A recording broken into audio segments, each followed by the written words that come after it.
So, tonight's games. There's 3 games on the schedule tonight. Let's take a quick look. So, it's Halloween. I would expect to see a lot of Halloween costumes. I saw some at the Vancouver game last night. I didn't see as many as I'd expected, actually. But there were some Halloween costumes there, and it was fun.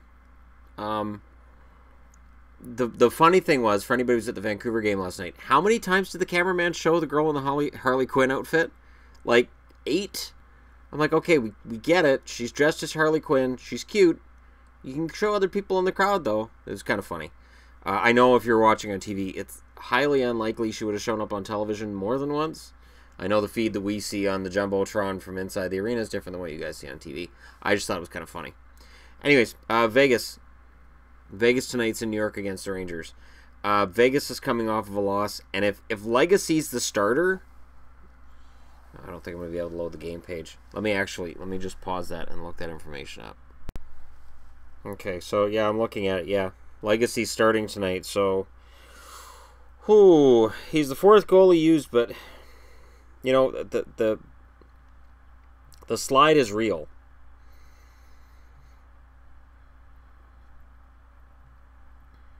And I don't see anything on how long.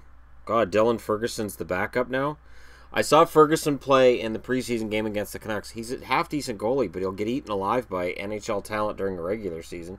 He allowed 4 goals against the Canucks, and it was a B team for the Canucks. Canucks allowed 9 goals because it was a B team. That's brutal.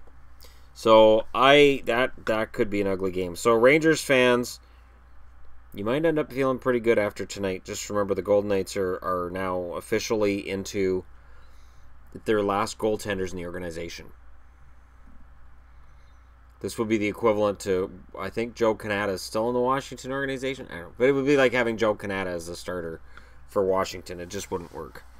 Other games for tonight. Coyotes are in Detroit. So, you have the Coyotes coming off of a win last night. They got to feel pretty fortunate to have finally got off the snide against a Detroit team that has to be kind of struggling with its confidence right now. So, I would not be entirely surprised to see Arizona win 2 in a row. Especially with the fact that Wedgwood is an upgrade over Domingue. Absolutely. And the Jets and the Wild. So the Jets are in Minnesota. This is a battle between 2 teams that, in the Jets, some of us expected them to be better, some of us didn't. In Minnesota, almost everybody expected them to be better, but in their defense, we also expected them to be healthy, which you just can't bet on.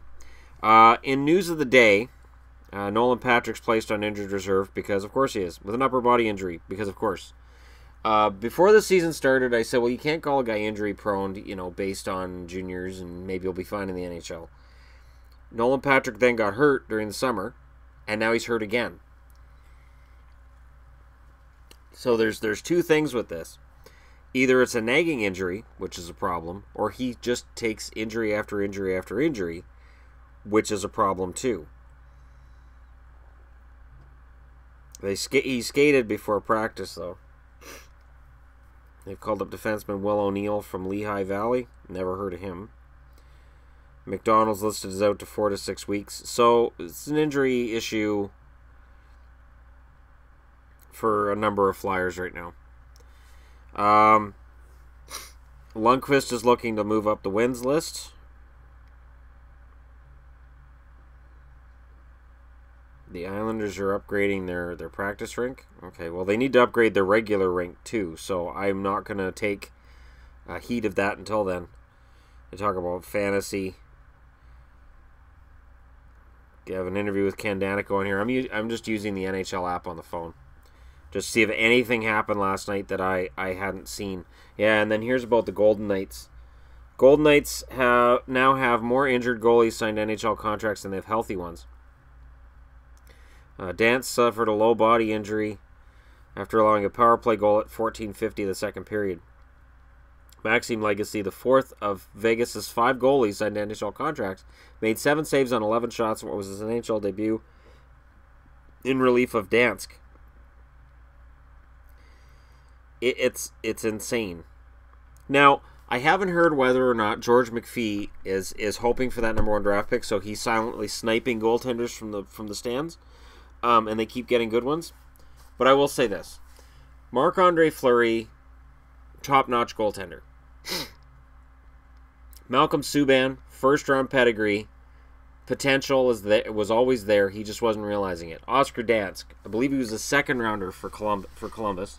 Was viewed as an excellent option for a starter, and the guys at EA Sports agreed initially when they created him, and he became one of the best goalies in the league if you played 5 or 6 years into your GM mode. Maxime Legacy's never projected as an NHL goaltender, and I feel bad for the kid. I do, because he was not re-signed by, I'm pretty sure he was in Dallas's organization last year. They didn't re-sign him. They didn't bring him back, and now he's being thrown to the wolves. He's now in Madison Square Garden tonight, making his debut as a starter for an expansion team against a Rangers team that's going to be angry and looking for blood after what happened with Montreal. So this is a situation that for Legacy, I hope he rises above it. I mean, we all said Fleury's out, Vegas is done. Nope. Oh, Subban's out. I never said Vegas was done because I didn't see a big dip between Subban and Dansk. But between Dansk and Legacy, I do. And then the backup is a kid that got drafted in the 7th round last year. This past June of 2017, by Dallas, and then got traded to Vegas.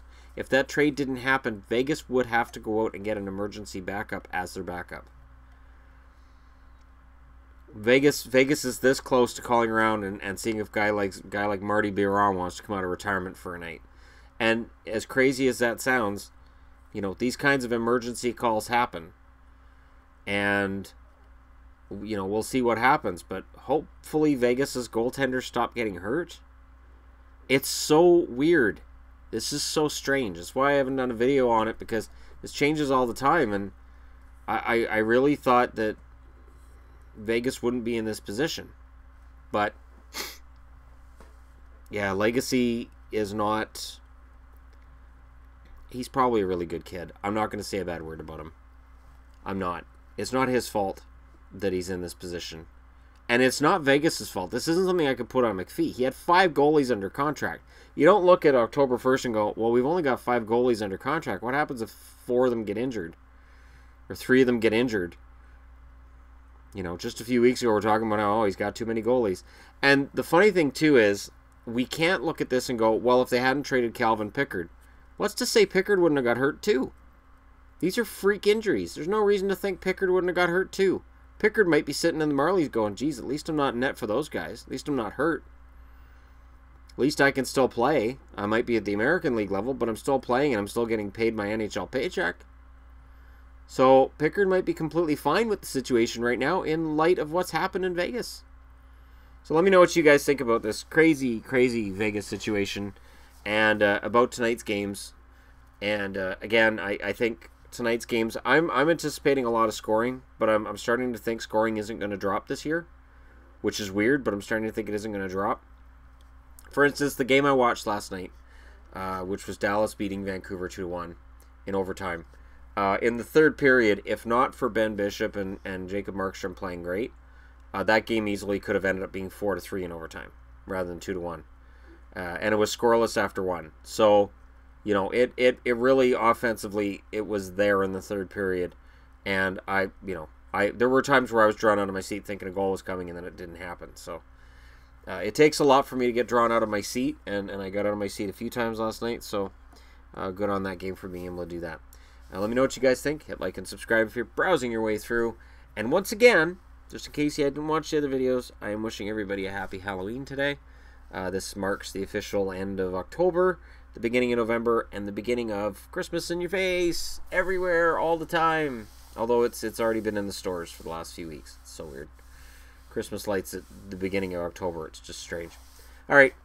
Thanks for watching. I'll talk to you again soon.